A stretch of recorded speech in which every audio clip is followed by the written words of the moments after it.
Welcome, Let Freedom Ring. It is sunny out today, which is kind of amazing. Here in New Hampshire, we've just been getting rained on constantly, and I will admit, it's driving me crazy. But anyways, I just want to address that before I get going. My guests this week, Phil Harris and John Elsnau, two Rangers. Yep. Welcome to the show. Good to see you, Dan. Welcome on. Thanks for having me on. Yeah, no, pleasure to have you guys. We're going to get into it. You both were at the MLR Final in Chicago, but we want to get to know you a little bit, John, first, because we never had you on the show. How did you become a Free Jacks fan? Well, I've played rugby for 35 years and always been interested in rugby, and when the opportunity came to become a founding member of the club, I did that. And my girlfriend Kathy and I are season ticket holders, and we go to every game, tailgate, just really enjoy it, go to any of the events they had, and we love it. Awesome. I got to ask, because I know Phil asked us on his show, kind of what is your origin with rugby, and how did you get into that in the first place? Because there's not a ton of us in the United States that love rugby like we do.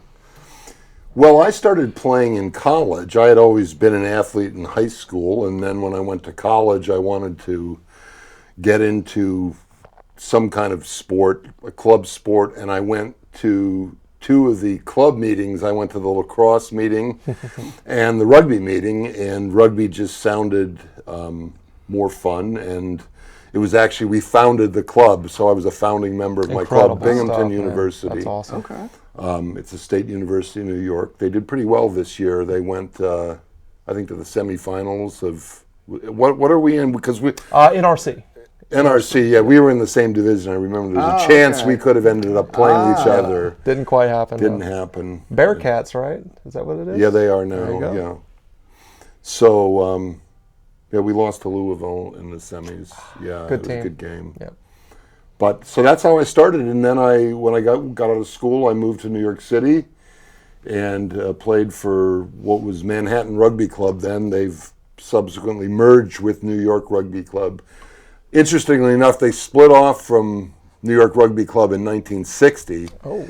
And then I think it's just demographics and stuff. There's fewer people around. I mean, when I played, we had 4 sides, A, B, C, and D, and old boys. That's insane. So it was different.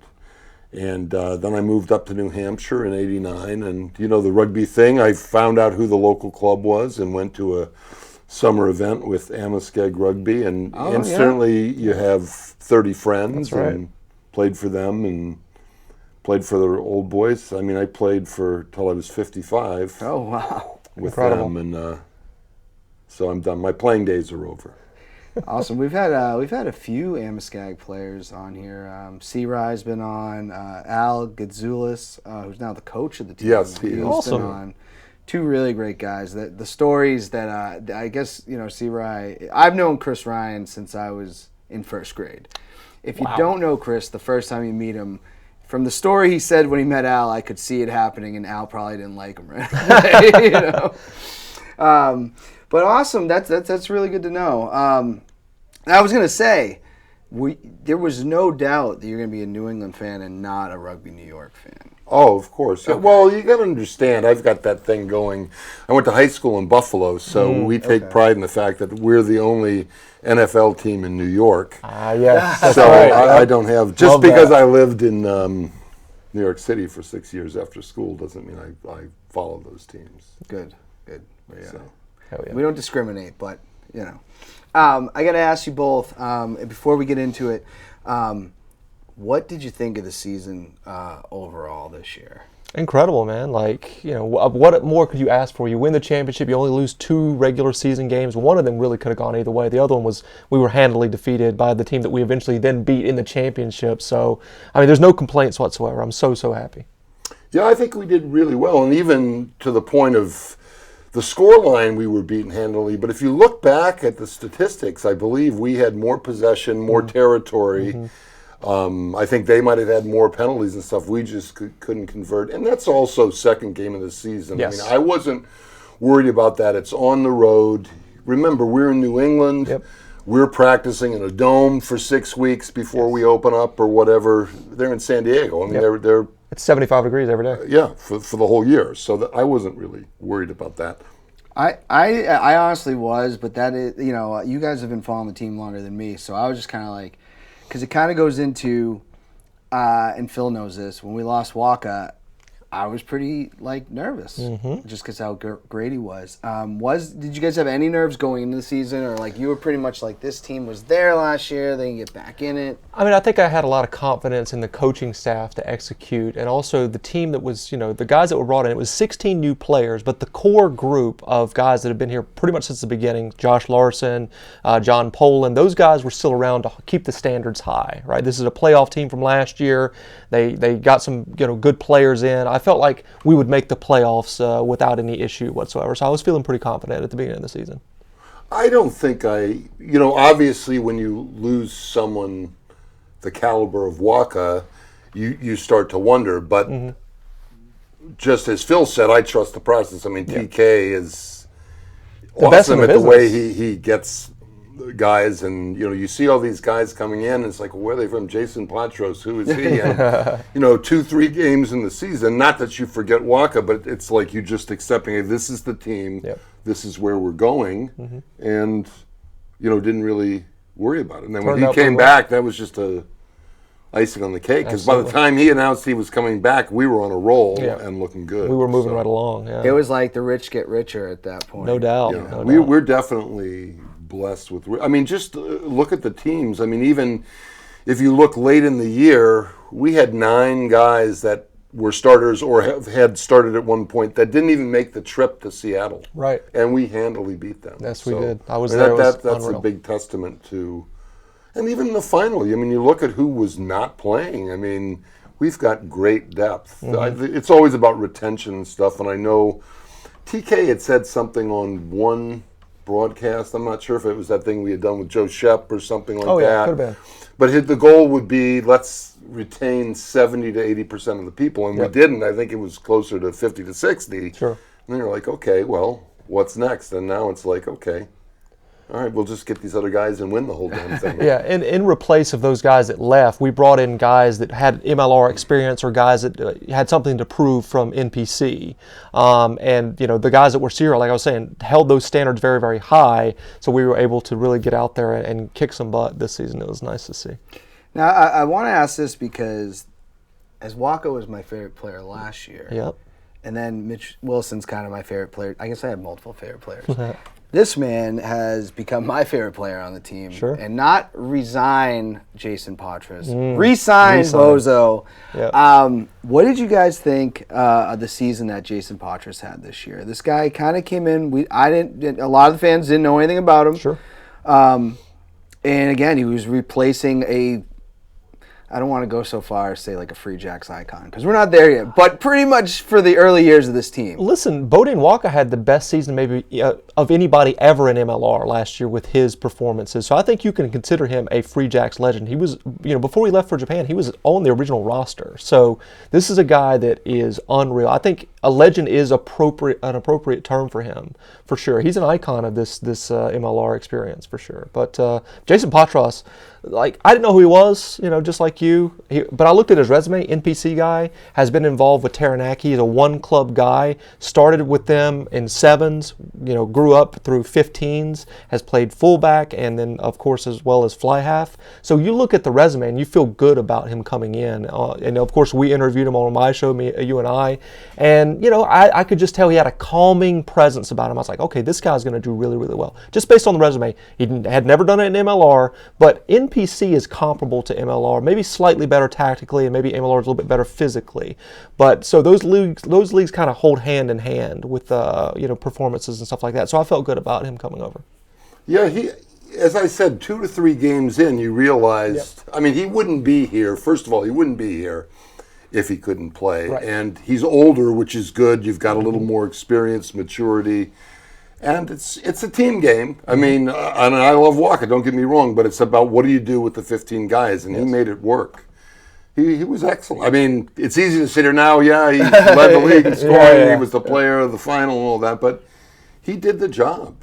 He did a great job. I wouldn't be surprised if he's overall MLR MVP. That's and that would be right, incredible for the Free Jacks to have Waka do it last year at fly half, and then Jayson Potroz do it again this year for the Free Jacks at fly half as well. To go back to back like that would be really, really impressive. Yeah, and if you're watching at home and you're not familiar with the Free Jacks or rugby, the fly half is essentially as important as your quarterback is in football. So it was. I hate to make this comparison, but like we lost Tom Brady. Yeah. The Patriots did, and we didn't get that guy. Free Jacks did. Yeah. Right, exactly. They brought in like an Aaron Rodgers, if you will, somebody that had Yeah. been there before. Like, he steadied the ship and has the experience to, elevate, essentially. It was funny because I did your show, and Bozo asked me about the signings because I always share them on Facebook. I don't know what the hell, I just share them so I can go back and look later and be like, so how'd their season go, But I said on your show, I just trust management. Right. And trusting them was right. They never let us down, man. They know what they're doing. TK is a genius. He's a mad genius at putting these teams together and pulling guys from NPC that, maybe aren't quite as good as super rugby level, but they're getting there. And bringing those young guys over here and letting them play rugby year round is so good for them. They go back to NPC and they're going to impress. A lot of those guys are going to end up on super rugby rosters at some point or another. So, yeah, it's a really, really cool thing that we've got that pipeline from NPC in New Zealand to MLR. And I feel like the Free Jacks really are the first team that kind of really have done that very, very well. And now we're seeing other teams kind of copy that model. So I expect to see even more of that next year. I think so, too. Even this year, I think you notice a lot of other teams like Old Glory, got a lot of new guys, and they were very competitive this year. They were not good the year before. They were the worst team in the league. Yeah, I think they won maybe 2 games, 3 games. Yeah. They had a hell of a turnaround this year. But it was really impressive. The guy, if I look back to the new side, who's this guy, it'll be interesting, but there was so many surprises. Kieran McClay and Reese McDonald. He might be the biggest one. Just everybody. Sam Fishley, I loved. And they're versatile. They can do, I love Sam because he can do, he'll do whatever you want. He'll play 6 or 7 or 5 or start or be on the bench, and he's a monster. It's just great players. Just great all around. Yeah, I 100% agree. This team I think you said they got grit. They just seem to like each other. Yes. I can tell you firsthand, I went to the Free Jacks award ceremony that they had prior to the playoffs, and the guys were like hooting and hollering, for other people that were winning awards. Like, I could tell this team is together. They love each other. You know what I'm saying? Like, you're going to clap, of course, for your teammates, but these guys were like encouraging each other, slapping each other on the back, saying, great job. Like, I could really, there was a lot of energy in that room, man. And you could just tell that they really, they've gone to war with each other, and they just, they love each other as a group. It's really cool to see. I knew then that, like, this team is going to win a championship. They are that together. It was cool. Absolutely. And you can tell because guys like Waka was hurt. Yep. But by his social media account, you could tell it didn't matter to him. He was just so happy that they won. Yep. And Josh Larson hurt all year. Yeah. He even showed up for I guess he lives in the area, but he was even at the parade. He's still that's the contributing captain. What he can. Yep. Even though he's been hurt all year. Yeah, the captain of the Free Jacks goes down in our first was a home opener, right? And, exactly. Yeah, early in the game on a lineup. Yeah. So his season is done, but he's there every single day, helping coach the forwards, helping with the lineouts, just encouraging the boys, being in the locker room. So it sucks that he wasn't able to be a part in terms of playing in a championship, but I'm sure he'll be back next year, and maybe we'll make it again. I would assume so. Yeah. It's like that's 2 good guys coming back. Hell yeah. That weren't in the championship. Exactly. Before I just get to the Chicago final, was there, and I know how Phil feels about this, but John, I'm just going to ask you, do you have any concerns after the Utah loss? That was pretty much, what was that in like the last couple minutes that Utah scored or whatever? I can't remember, but I don't think I was really worried about it. That's anytime you're away, it's always harder to play away. And Utah was very hot at that time. It's also at altitude, really high up. They were playing well, and it was a great game. It Yeah. really was. I remember when that finished, Kathy and I were real bummed that we lost, and we said, God, that's the best game I've seen in the league. And we watch a lot of the games on Rugby Network and stuff. And I said, that's the best game in the league this year. And then I think the next day Seattle came from was it Seattle that came from behind against NOLA? They were down like 28-0 or 35-7. I think that's right. And it was like, oh well, so much for the best game of the right. Yeah, it's the new league so best. far. But that was good. There was a lot of good games, interesting games in the league, and I think that bodes well for the league. And it was only a 2-point loss, if I'm recalling it was correctly. 26. So it was very close. I heard it coming down to like the end. I wasn't too worried either. I just we're not used to seeing this team lose. Right. We just, I mean, didn't they have the wins record? They said something at the parade about wins. Yes. So we have the most wins in the league out of all franchises. The winning percentage, that is. Yep. The highest winning. And what were we last year? 13-3. 13-3. And then we lost the playoffs, so 13-4. And then this year we were what? We lost 2 games. 2 games. Two games, so we're 15-2. So incredible. It's unbelievable. Over that stretch, I mean, nobody beats that winning percentage ever. You know what I mean? And we were undefeated at home at Fort Quincy, which is unreal. That's 9 games at home that we did not lose. I mean, Fort Quincy is an absolute fortress, and anybody out there that's watching this, make sure you come to a game next year in 2024. You will not regret it. It is a great atmosphere. They put on a hell of a show, a great festival, all that sort of stuff it's a blast. I will say this too about MLR and the Free Jacks. If you come to these games and you want to be somewhere for 2 hours, it's going to be about 2 hours. Yeah. It's not, it's not like going to Gillette. You're going to get stuck in traffic. It's not like going to baseball where I know they're speeding it up, but you might be at a 4.5 hour game. Nope. It's high level entertainment.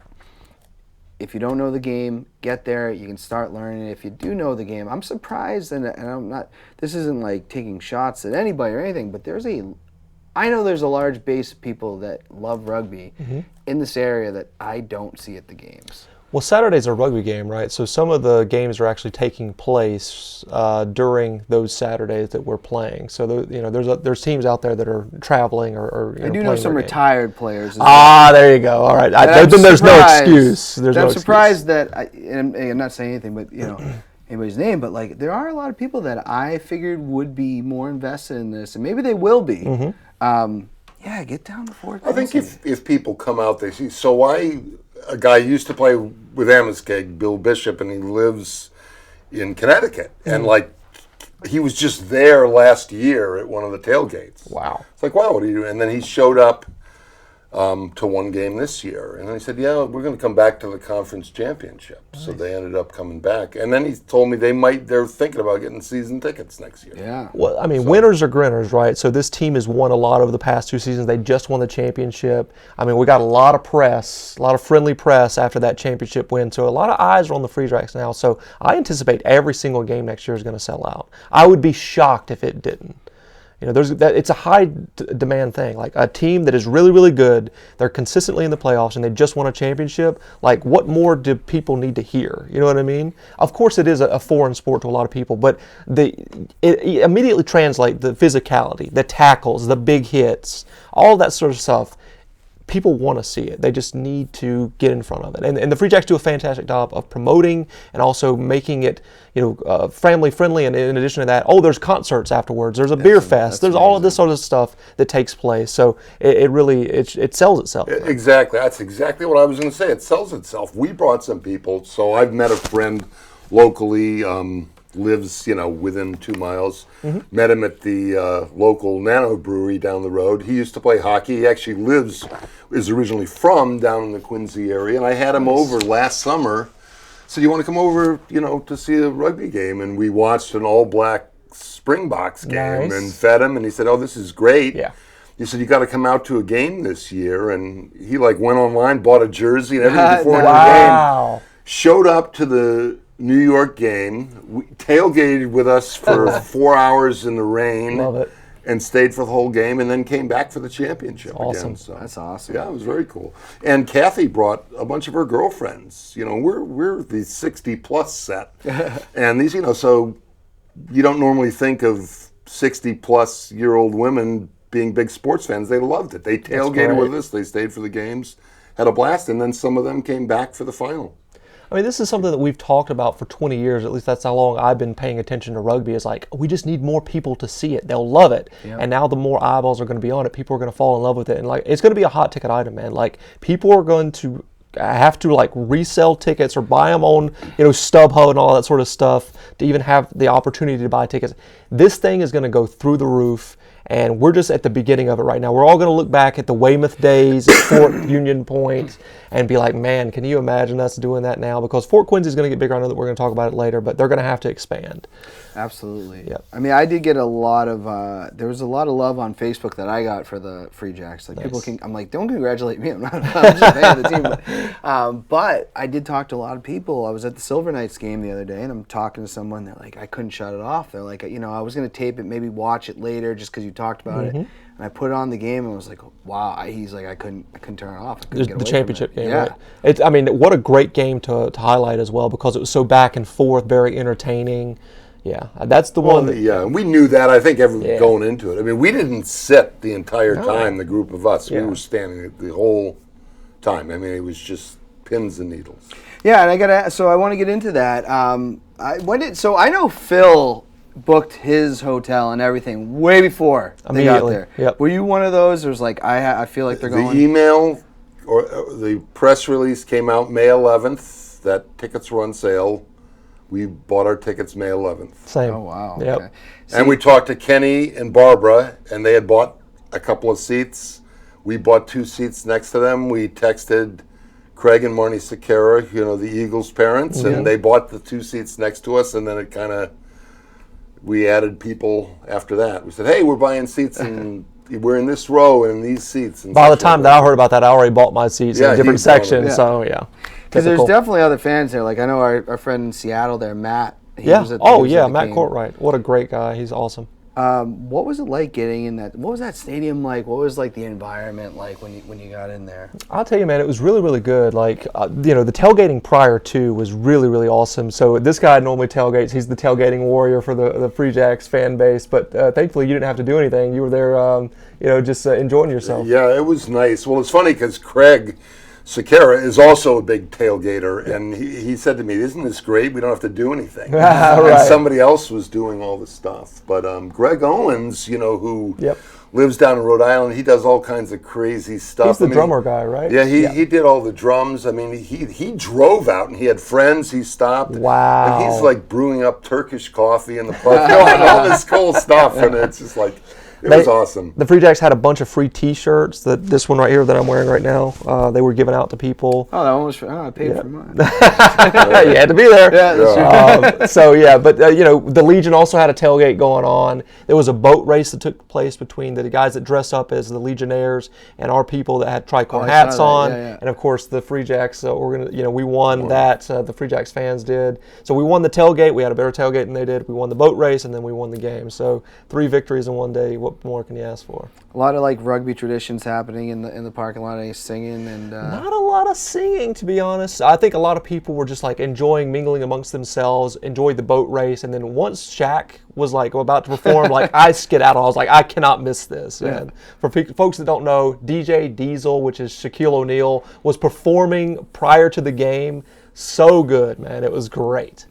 Yeah, we all went in early. We didn't want to just like wait till kickoff because you could kind of get into the whole atmosphere of it all. It was fun. And we had stayed, there was a hotel right outside next to the stadium. Okay. So convenient. So we were, you just walked out. I mean, it's like if in Quincy where the tailgating lot is and how far you have to walk to the entrance gate, that's about how far it was from the hotel to the entrance to the stadium. And here's the parking lot. Oh, it was great. Yep. It was really good. So was Shaq good? Like when they say he's a DJ, is Shaq just playing songs or is he? I didn't see a lot of scratching going on, but he was definitely just playing some songs and like blending them together as DJs do. But he was getting the crowd involved in it. He's like, let me talk to all the old people right now. Let me talk to all the young people right now. It was really good, man. It was a blast. It was impressive. He let people come up on stage with him and stuff like that. He was calling people out from the crowd to come up on stage. It was a blast, man. Shaq's one of those guys I think every sports fan loves. Yes. You see the videos, he walks into Home Depot. Yeah, I'll buy your washer. He bought that engagement ring.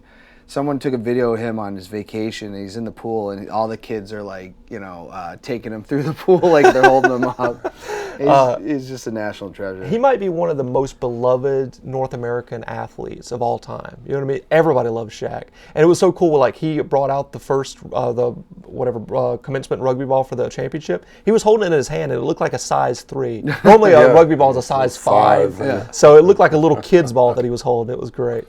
That's awesome. Now you get in the stadium. How is that stadium? SeatGeek Yes. stadium? I really liked it. I think it's like maybe 22,000 or 25,000, something like that. Maybe a little bit too big for rugby, but overall like more modern and just like a MLS specific rugby or soccer specific stadium.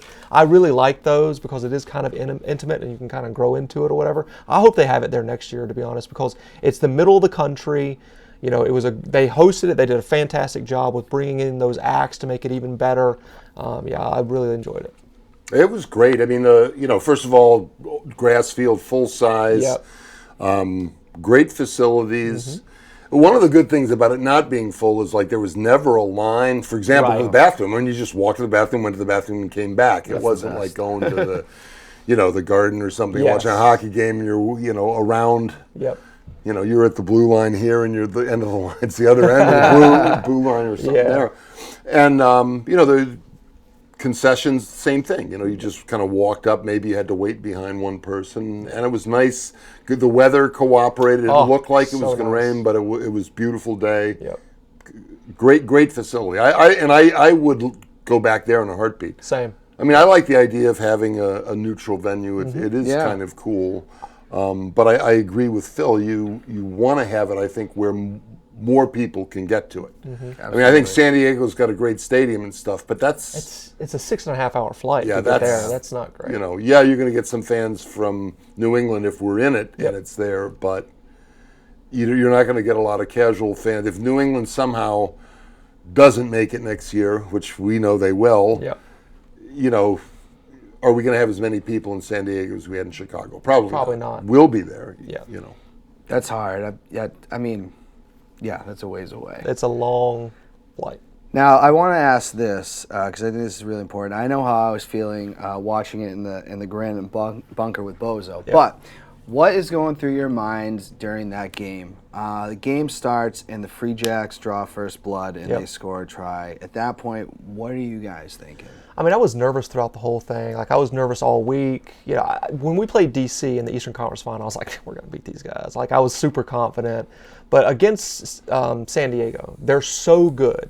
And they had such a great year. I was definitely very nervous. Now, when we scored, when they made a mistake, and we were very opportunistic, that has happened all year long. So I was like, yes, this is exactly what we need to do. Anytime they make a mistake, we need to capitalize on it because that's just how we win games, or at least that's how we score points quite a bit throughout the season. So it made me feel a little bit better, but there was still definitely a lot of nerves going on.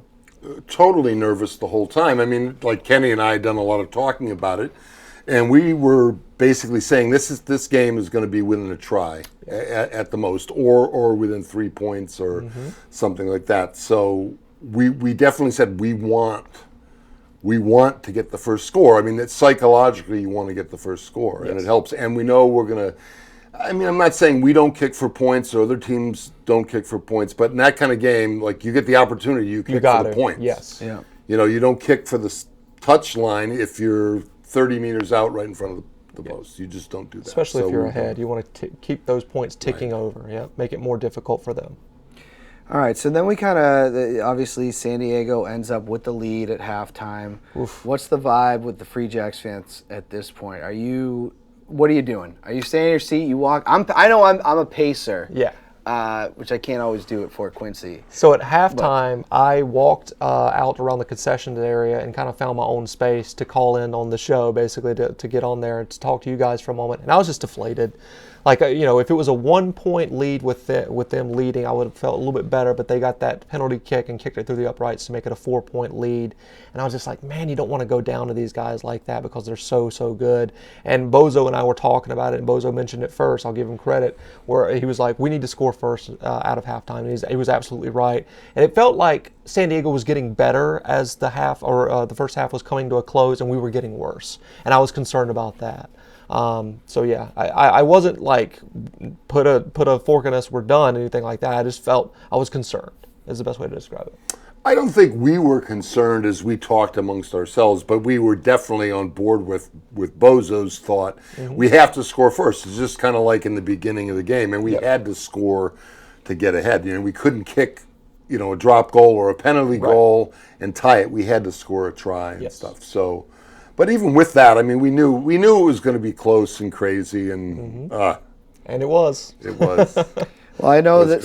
So come after the first half, Free Jack score right at the beginning. I was locked out of Bozo's house because I went to the store to get I went to get a Red Bull. Okay. And I got the door. I didn't know it was locked. Yeah. So I'm sitting there like, how do I get back in? And I start calling Chris, he was using his phone to stream. Right. So he's not answering. I came in, he goes, "What do you?" I was like, "Dude, I'm locked out of your house." Finally, I got his wife to. I was just like, "Not." Wow. Like I was trying not to bother her. She had like their baby and everything. Yep. So, bless her heart, Brittany.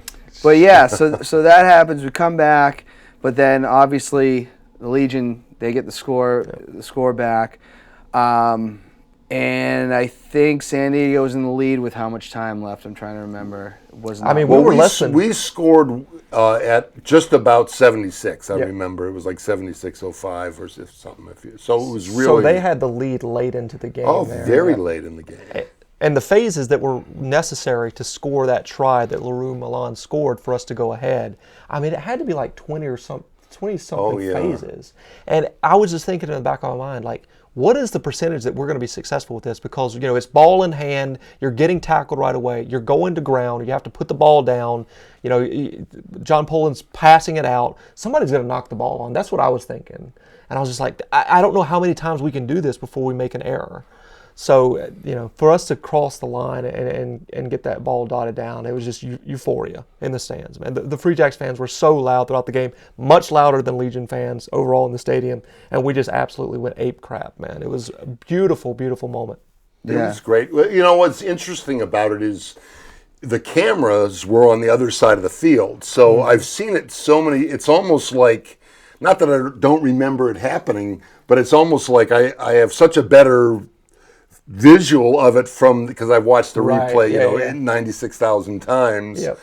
But it was right in front of us because we were just inside the 22 down towards that end. And I'm not saying I'm clairvoyant or anything, but Kenny Thompson will vouch for this. At breakfast that morning, I said, Leroux Milan's going to score the try to win at the end. And I said, it's going to be just like when we went down when New York was playing in Hoboken last year. Yep. We came from behind, and Leroux scored in the corner, right in front of they put all the away fans in the farthest away section, but it was right in front of us. Yeah, the expeditionary forces. And I don't know, somehow I had a dream the night before that was going to happen, and I mentioned that at breakfast, and sure enough, it happened. So. Incredible. Not only awesome. Not only an incredible rugby player, and I've said this all year. Yep. Best name in the league. No doubt. He has the best name. You can't forget it. Once you've heard it one time, you're like, Leroux Milan. That's that guy's name. Yep. But he's such a great guy too. I mean, they're all great guys, but I mean, he's just friendly. He remembers your name. Personable. Yep. He's an excellent guy, and he had such a great year. I mean, if you think about it, look at it. Here's a guy, he was just named first team inside center for MLR. He missed 6 games. Incredible to think about. And you think about it, and his first game, he was a sub against Chicago. He scored his first touch of that game. The first time they passed the ball out to him, he went in and scored. I mean... And again, nothing against any of the guys. I love everybody on the team, but Leroux, and I even told him this, he's the one guy on the team. Every time he touched that ball, I seriously felt we can score right here. Yeah, he's an incredible player. He's magic. He is just magic. is. And he was the one that they used on ESPN because obviously that was the winning. Right. They were in the exactly. top 10 plays. Yeah. Number 10 at ESPN. Can you get? It was the MLR Final. We couldn't get a little higher than that. They called San Diego the Union. Yikes! Yikes! Yeah, I hope it catches on in because ESPN has hated a lot of things over the years. Yeah. WWE was one of them. Totally different thing, but now they've totally embraced it, which is so weird to me. I mean, think about how long and hard of a road soccer's had to have in this country for so long. People just dismissed it, blah, they don't want to talk about it. And it was never covered on Sports Center or even locally. It took forever for the Revs to be even discussed. But now it's like, because of the World Cup and like everybody knows soccer, and everybody that doesn't like soccer, they at least watch World Cup games. I hear that all the time. So like it really has come a long way. And I think rugby, because of the type of game that it is, we're not going to have that much of a tough road. We might have a shortcut to get to where, soccer is. And I hope that is the case. But yeah, it's going to take them a long time to come around. They're a mega corporation. It's going to take them to forever to turn the boat around and make things right. So they're going to be calling us the Junior Jacks or whatever forever. Yeah. They're going to mess up names and stuff like that because it's so it's so little to them. But every single year we're going to get bigger and bigger and bigger, and eventually they can't ignore us. They'll have to get everything right. I love that. I mean, I never forgave them over Spygate, so I don't really watch ESPN. Hashtag ESPN lies. But anyways, we get that. We do have, to end the game, Legion kicks it back. Mm-hmm. Don't really execute there. Yeah. It's now, they're really close. They're right where they want to be. Bozo6 is on the live stream going, they just got to knock, and I'm on there going, because I'm one of those, in my head, I'm like, well, if I say they're not going to do it, then they will. Yep. And I'm sitting there going, I don't think the Legion's going to knock it on. And then they did. What are you guys doing at this point? I mean, absolutely going crazy at that point. We knew that the game was essentially over because our scrum would be strong enough to make sure that we retained possession of the ball and kicked it out of bounds. That's really all that was necessary at that point. It still felt so surreal that we were in the position that we were going to win the game. I was shocked. I mean, I was happy, but I was also just shocked and a little bit numb, oddly enough. I felt like I would be even happier, but it seemed so unlikely, even though I know that we're a good team and we deserved to be there 100%. For them to have what happened take place on the pitch, I was just blown away. Yeah, well, I think, with all the people, we call ourselves the 126ers because we're the people who bought tickets early and decided to stay there after the Monday before the final. They said, that's going to be the San Diego section. So we sort of out-cheered them and everything. But, I mean, we're all so vested in this team since the middle of February. And as Phil says, you get there, it's sort of like you're happy, but you're sort of numb. I mean, it takes a while to get your arms around it. I mean, it's just, and even though we had the ball, they knocked on, we had the scrum, it's like, it ain't over till it's over. Right. True. Yeah. And until we saw that, it was just crazy. Yeah, as soon as Potroz booted it, I was like, oh my God, I can't believe that. So me and Caitlin quickly went over to 126 where these guys were to, talk to the players who we were assuming would be coming around, and they did, walked in a line to shake our hands and hug us and stuff like that. So those moments I will never, ever forget.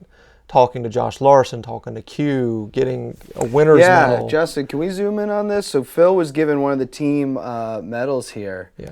That is what the players on field receive at the end of the final. Yeah, I mean, a lot of the guys that work for the Free Jacks, like the photographers and the medical and stuff like that, got one as well. But Q gave this to me specifically for all of my hard work and covering the team, since the beginning, or at least since 2021. Doing the podcast weekly and stuff like that. So yeah, it was really, really cool. A cool moment that I will never ever forget. Awesome. Now that was when I saw the pictures. I'm like, they gave Phil a medal too. That's pretty cool. Caitlin was like, hide this because somebody's either going to try to take it from you or get it back. So I was like, I gotta cover this up. So yeah, it was really cool. Now, what are you guys doing after, John? So they win the game, or is it now? It just happens to be. This is where the conspiracy theory coming in. It was the Dropkick Murphys. The Free Jacks come out to shipping out to Boston. How was the concert? Oh, the concert was great. And it's funny you bring that up because when they announced that, we're like, I wonder if, is the fix on, just so that the Free Jacks can win. And we've been talking since they announced it. If the Free Jacks make it, and remember, this is in May, so we hadn't even clinched a playoff spot, much less the conference then. And we were just saying, can you imagine how cool is it going to be if we end up winning this thing?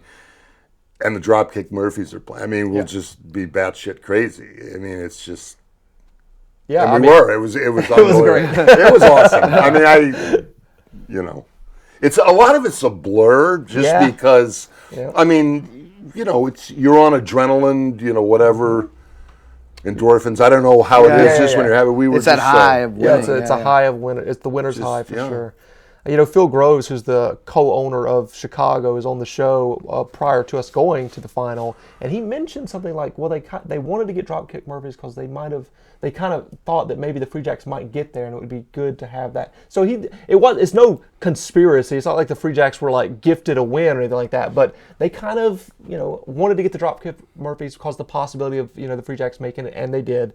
But for me, obviously the concert is fantastic, and it was loud, it was great, so cool that a band that was formed just a couple blocks from Fort Quincy where the Free Jacks play were there at the final to play after the Free Jacks win. Awesome stuff. But to me, it was like I wanted to be on the pitch, and anybody I recognize, whether they be a listener of the show, a Ranger, just a Free Jacks fan, anybody, a player, I wanted to give a big, big hug and just say thank you for being a part of this. How cool is it that our team won? We're champions. So I did that a lot. I was listening to the music, but at the same time, anybody I saw, I just gave them a big hug that I knew. So it was just so much fun. And you mentioned Phil Groves. He came out in April when we played the Hounds, and they had the best, I would say, away team attendance at the tailgate and it was the Saturday before Easter, so you'd think people coming halfway across the country. We got to know them really well, had a great time. I got in touch with them before and where to go, and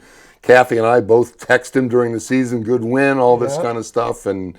But he was busy because he was working. They had youth events outside before, so he was working that. And then we finally ran into him, got a couple of pictures of him and his daughters were there. And did not drink any Malort, though. I didn't either. And I figured everybody was going to be offering me this. I had to fight people off, but nobody offered it to us at the tailgate. But he did say, Phil, who is the co-owner of Chicago, he said that his best away experience, and I think he goes to all the away games for Chicago, he said the best away experience was there at Fort Quincy because of the tailgate and just the atmosphere, which is really cool. Yeah, I just wonder if the roles were reversed, if they had lost that game. What would have, are people just exiting? Or are they, going to watch the Dropkick Murphys?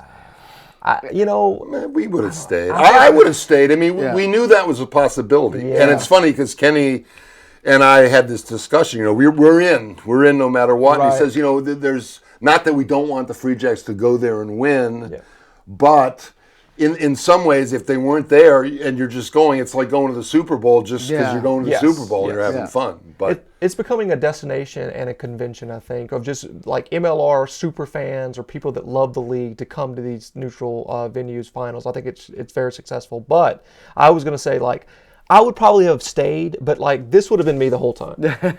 Yeah. Because I'm just, I want my team to win. And if they didn't win the final, I would have been happy with the overall experience. Probably weeks later, be like, oh, it was nice that we went. But in that moment, it would have been terrible. Yeah, I mean, and I just want to ask this one last question on this. All year, I felt, and I don't know if this is because I'm a Free Jacks fan, because you do this more extensively than I do. Yeah. I felt all the hype all year was on San Diego. Was I feeling that as a fan, or was that real? I definitely feel I wouldn't say that there's a bias against the Free Jacks, but at the same time, it feels like the Rugby Network, and maybe MLR in general, they definitely propped up San Diego quite a bit, and most of it is deserved because fantastic team, best backline in the league. I don't think there's any doubt about that for the most part. If you look at all of them together, they're really, really good, legends on their team. But I feel like the Free Jacks almost get overlooked to a certain extent. And if you look at all, week by week, the MLR 15s that they come out with every single week, the best players, we didn't have a lot of guys in the front row. I think, for the most part, it just seems like we're a little bit overlooked. But, that's fine. I'm totally fine with being under the radar. I mean, sort of to be devil's advocate, I mean, you have to give them I mean, they deserved that. They lost one Yeah. game during the season, and they set the record, Yep. took our record for the consecutive wins and stuff like that. And one thing I noticed, because I get involved in the Reddit boards and all that nonsense, and people badmouth the whole Eastern Conference. So I think that's part of it. Is people, oh yeah, the Free Jacks are 14-2, but look, they played in the Eastern Conference. It's like, well, we did pretty well. Sure, we did lose to Utah, and but we also had our three Western opponents were the farthest Playoff games. teams. They were playoff teams, but they were also, San Diego, Seattle, Utah. I mean, you can't. We travel as far as anybody. No doubt. And I was going to So say, that's hard. When I went to Seattle, there was at least one person that goes, "Oh, Eastern Conference, you guys are much weaker over there." And I was like, "Okay, I mean, you guys have Dallas and Chicago in your conference. Don't you play them twice a year? Like, what are we talking about here? Like, those teams are garbage, and they're automatic wins for you guys too." So, and by the way, we beat you with 9 guys who stayed home. Yeah. Well, I started, I remember towards the end there when we beat Houston, Seattle, and I also had, but I had it in my own head that we're already clinched. So that kind of made me was like, okay, we're still winning because there's nothing really to play for here. Yep. They still won those games, and I do remember when they beat Seattle. Now, I went to the TLC concert that night, so I was trying to watch clips on my phone. Mm-hmm. But I remember the chat blowing up with Bozo, and I'm like, oh, they beat Seattle. Yeah. Okay. All right, When I was there, we were definitely, pumping our chests and beating our chests over that because that was a big, big deal. That's a team that is a consistent winner in the Western Conference. They were a good team. They made the playoffs. For us to travel all the way over there, we didn't have a lot of our players, as you're saying, in that game that would normally start and still beat them. We beat them. Comfortably beat them. And a team that had nothing to play for at that point. Yeah, I mean, we had already clinched, right? So we were just out there, having fun and still won the game. You know what I mean? So it's very, very encouraging stuff. It was encouraging at the time, and we definitely let them hear it there. The Expeditionary Forces, we get loud at away games, man. And not that I ever had any doubt that we had the capability or could beat anybody, but when we beat them, resting guys, I knew that we were, it's all about playing the right, you see that in the NFL, this team's rolling around week 9, and then they don't make the playoffs or something. Yeah. We peaked at the right time, at exactly the right time. And that's something that we did not do last year. I felt like we rested guys right before the playoffs against that New York game that didn't matter. Right. And then the next week we got beat by New York. So I think the coaching staff learned and we can't do that again this year. So those failures that we had last year, they didn't just toss them away. They used them to make sure that everything was all set this season. I also want to just address this because I saw it on your post.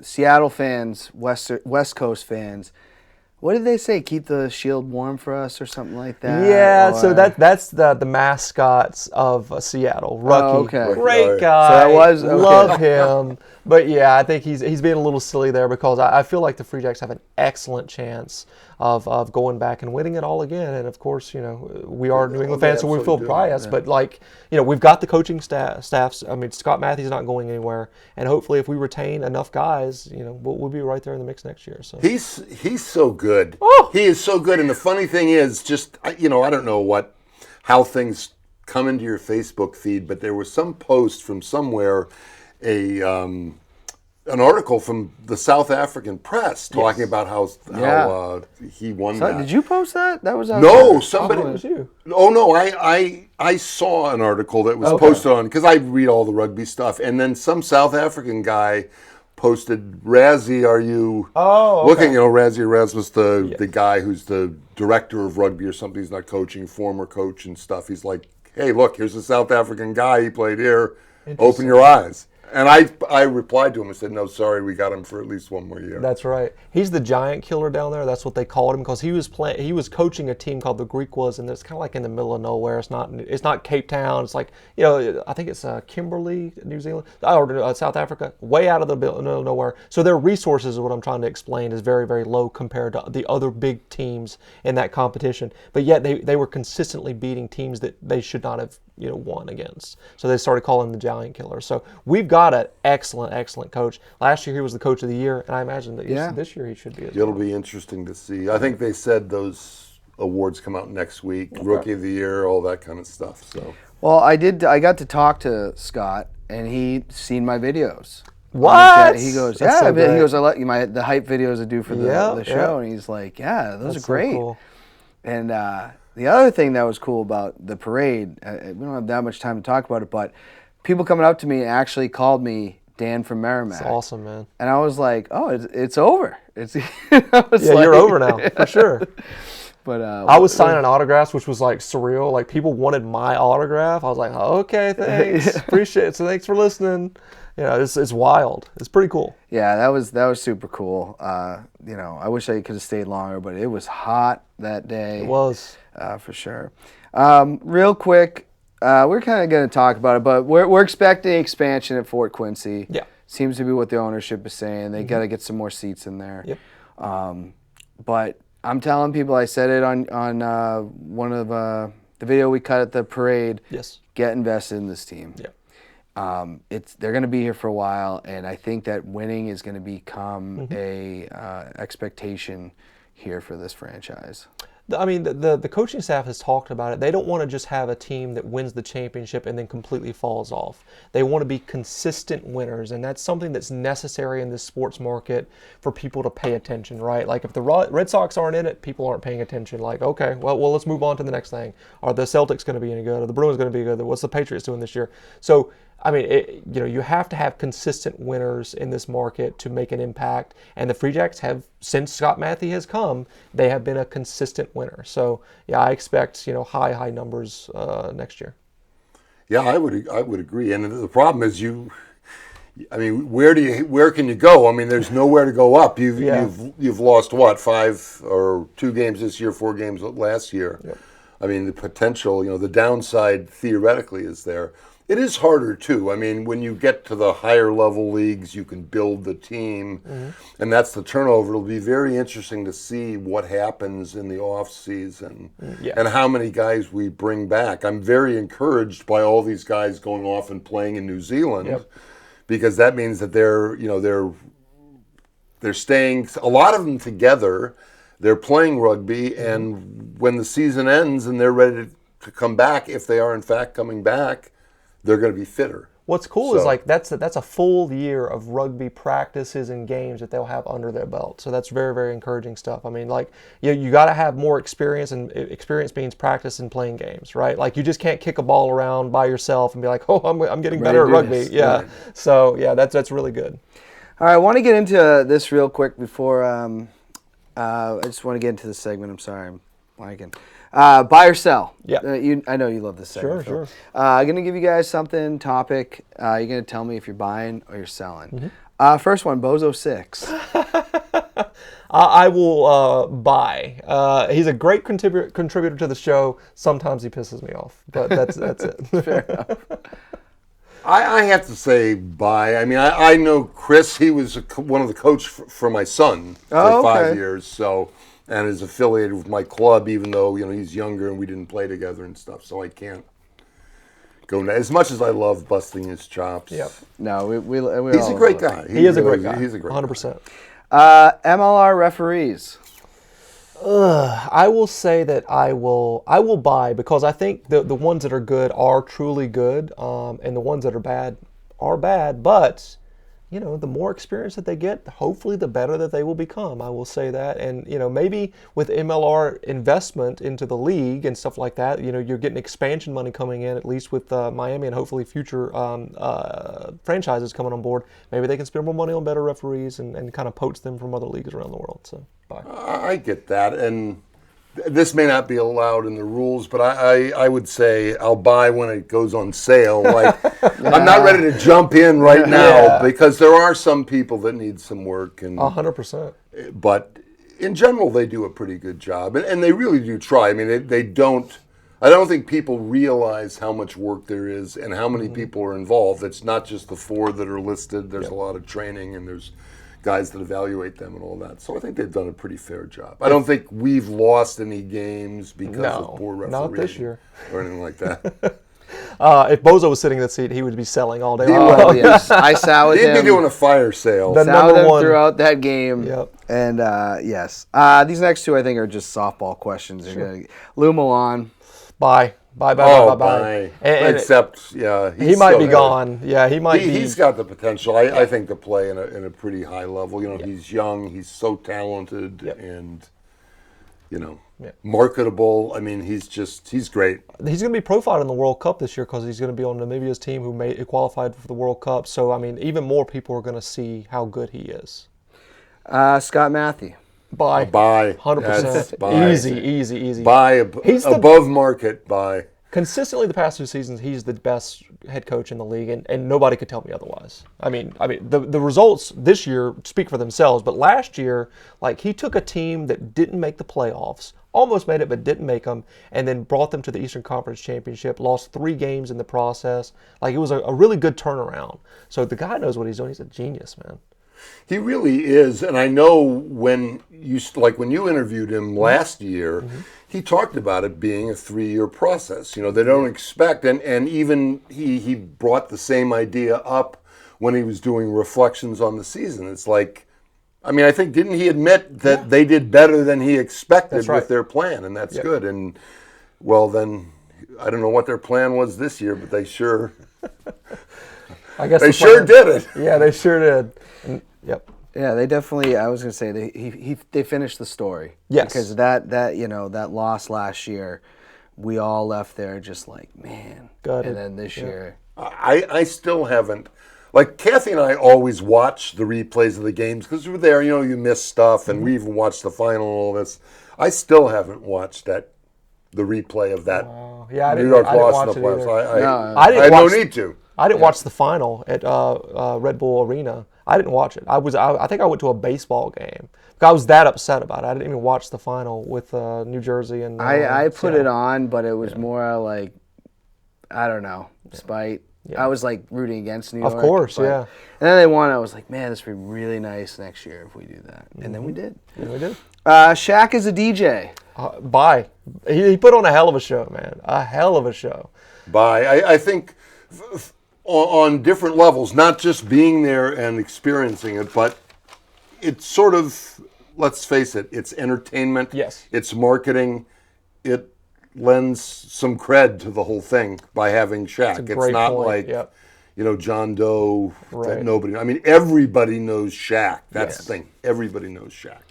That's good for the league. He's one of those athletes that just crossed over into everything in pop culture. Yeah. He's not a Michael Jordan, but he's a more entertaining Michael Jordan. Yeah, because he did. He's one of the most beloved athletes of all time in North America. Last question, real quick. 2024 New England Free Jacks. We don't know the whole roster yet. Bye. You've got the coach. It's been a clean total bye. Easy. You have to. We got to wait to see what's the schedule going to be. What's the player retention.